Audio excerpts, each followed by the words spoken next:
स्वाध्याय श्री कृष्ण का द्वारका गमन।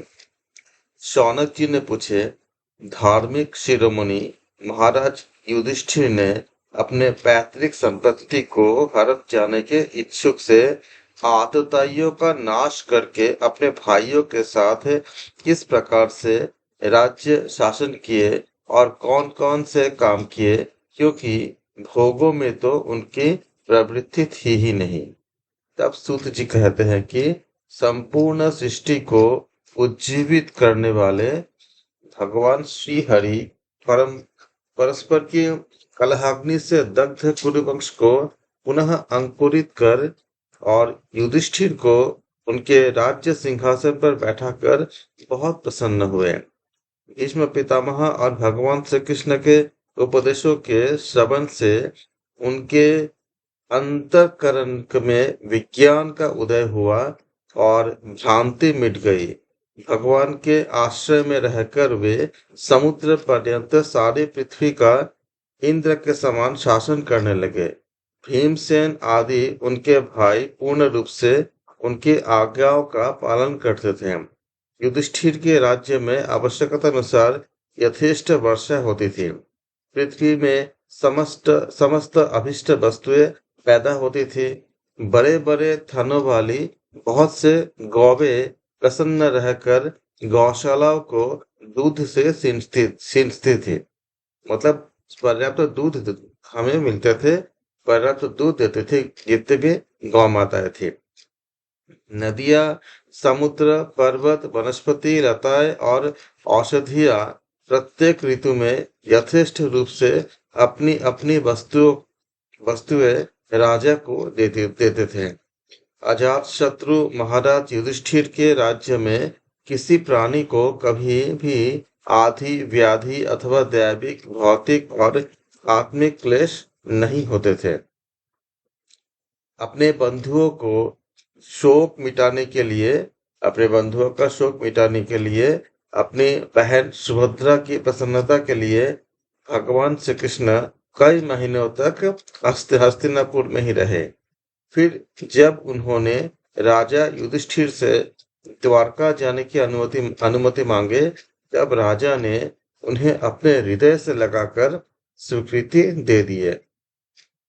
भगवान को प्रणाम करके उनके रथ पर सवार हुए।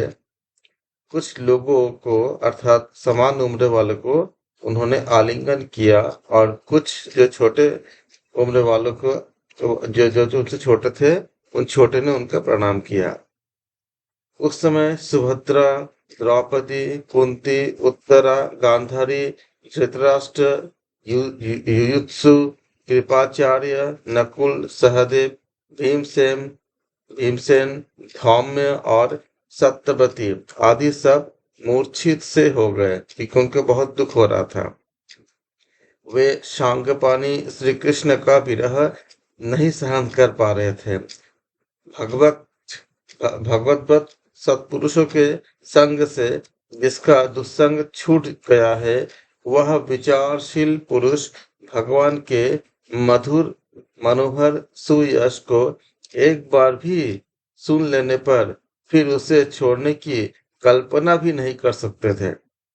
उन्हीं भगवान के दर्शन के तथा स्पर्श से उनके साथ आलाप करने से तथा साथ सोने, उठने, बैठने और भोजन करने से जिनका संपूर्ण हृदय उन्हें समर्पित हो चुका था, वे पांडव भला उनका विरह कैसे सहन कर सकते थे। उनका चित्त द्रवित हो रहा था। वे सब निर्निमेष अर्थात निर्निमेष का अर्थ होते हैं जिसमें हमारे आंखों का पलके न गिरे, एकदम बिना पलक झपके निर्निमेष नेत्रों से भगवान को देखते हुए स्नेह बंधन से बंधकर जहां तहां दौड़ रहे थे।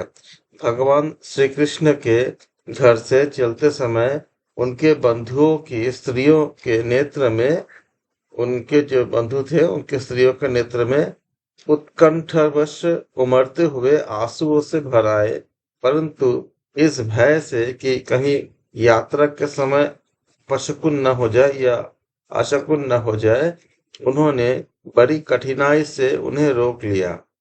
भगवान के प्रस्थान के समय मृदंग, शंख, भेरी, वीणा, ढोल, नरसिंह, धुंधरी, नगाड़े, घंटे, दुंदुभिया आदि बाजे बजने लगे। भगवान के दर्शन की लालसा से कुरुवंश की स्त्रियां अटारियों पर चढ़ गई और उन्हें प्रेम, लज्जा और मुस्कान से युक्त चितवन से भगवान को देखते हुए उन पर पुष्पों की वर्षा करने लगे। उस समय भगवान के प्रिय सखा घुंघराले बालों वाले अर्जुन ने अपने प्रियतम श्री कृष्ण का वह श्वेत छत्र, जिसमें मोतियों की झालर लटक रही थी और जिसका डंडा रत्नों से बना हुआ था, अपने हाथ में ले लिए। उद्धव और सात्यकी बड़े विचित्र चंवर डुलाने लगे। मार्ग में भगवान श्री कृष्ण पर चारों ओर से पुष्प की वर्षा हो रही थी। बड़ी ही मधुर झांकी थी। जहां तहां ब्राह्मणों को दिए हुए सत्य आशीर्वाद सुनाई पड़ रहे थे।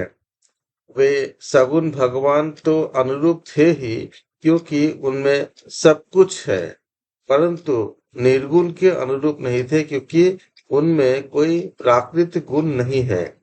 हस्तिनापुर की कुलीन रमणिया, जिनका चित्त भगवान श्री कृष्ण में रम गया था, आपस में ऐसे बातें कर रहे थे जैसे सबके कान और मन को आकृष्ट कर रहे थे। वे आपस में कह रहे थे कि सखियों, ये वही सनातन परम पुरुष है, जो प्रलय के समय में भी अपने अद्वितीय निर्विशेष स्वरूप में स्थित रहते हैं। इस समय सृष्टि के मूल ये तीनों गुण भी नहीं रहते। उस समय सृष्टि के मूल में ये तीनों गुण भी नहीं रहते, क्योंकि वो त्रिगुणातीत हो जाते हैं। जगदात्मा ईश्वर में जीव भी लीन हो जाते हैं और महत्त्व आदि समस्त शक्तियां अपने कारण अव्यक्त में सो जाती है। उन्होंने ही फिर अपने नाम रूप रहित स्वरूप में नाम रूप के निर्माण की इच्छा की तथा अपनी काल शक्ति से प्रेरित प्रकृति का, जो कि उनके अंशभूत जीवों को मोहित कर लेती है और सृष्टि की रचना में प्रवृत्त रहती है, अनुसरण किया और व्यवहार के लिए वेदादि शास्त्रों की रचना की है। इस जगत में जिसके स्वरूप का साक्षात्कार जितेंद्रिय योगी अपने प्राणों को वश में करके भक्ति से प्रफुल्लित निर्मल हृदय में किया करते हैं, ये श्री कृष्ण वही साक्षात परब्रह्म है। वास्तव में इन्हीं की भक्ति से अंतःकरण की पूर्ण शुद्ध हो सकती है।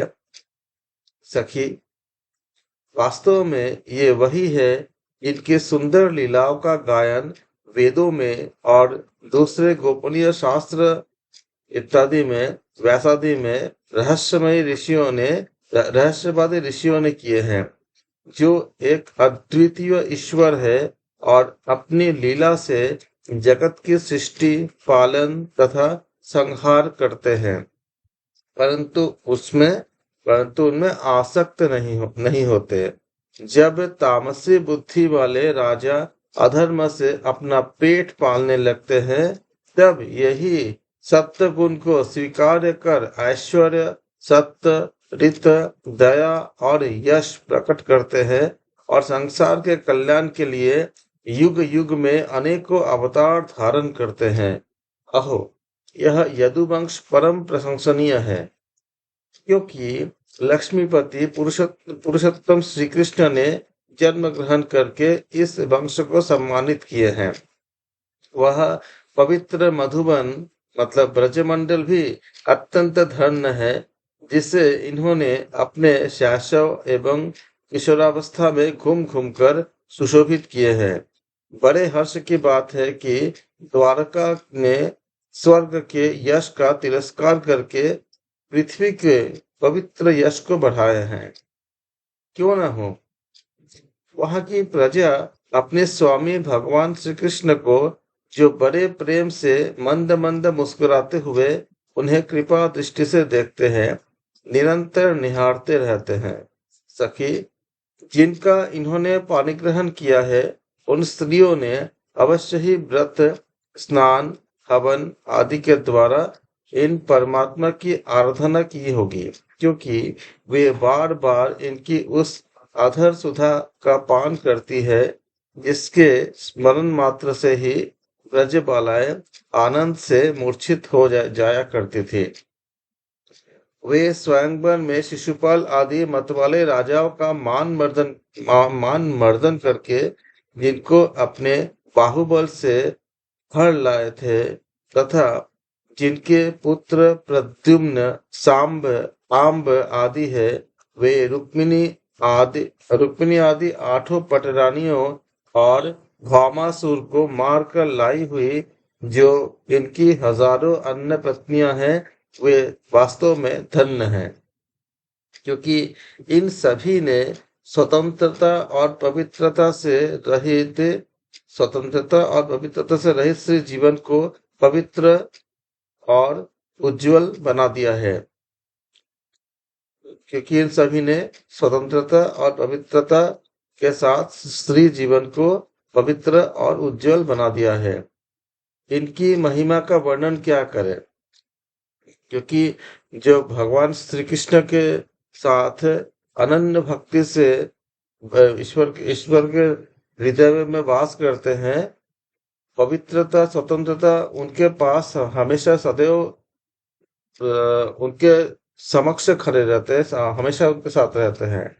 इसलिए इन्होंने स्त्री जीवन को पवित्र और उज्जवल बना दिए हैं, और इनकी महिमा का कोई हम वर्णन नहीं कर सकते, क्योंकि वो ये सभी भगवान श्री कृष्ण के साथ हैं, हमेशा उनको सानिध्य प्राप्त करते हैं।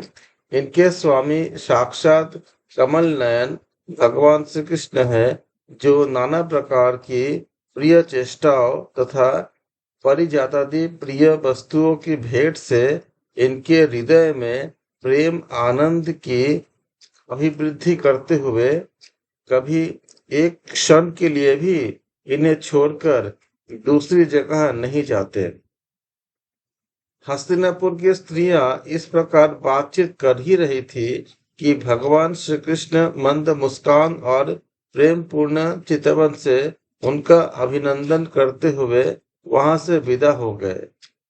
अजात शत्रु युधिष्ठिर ने भगवान श्री कृष्ण की रक्षा के लिए हाथी, घोड़े, रथ और पैदल सेना उनके साथ कर दिए। उन्हें स्नेहवश यह शंका हो गई थी कि कहीं रास्ते में शत्रु इन पर आक्रमण न कर दे।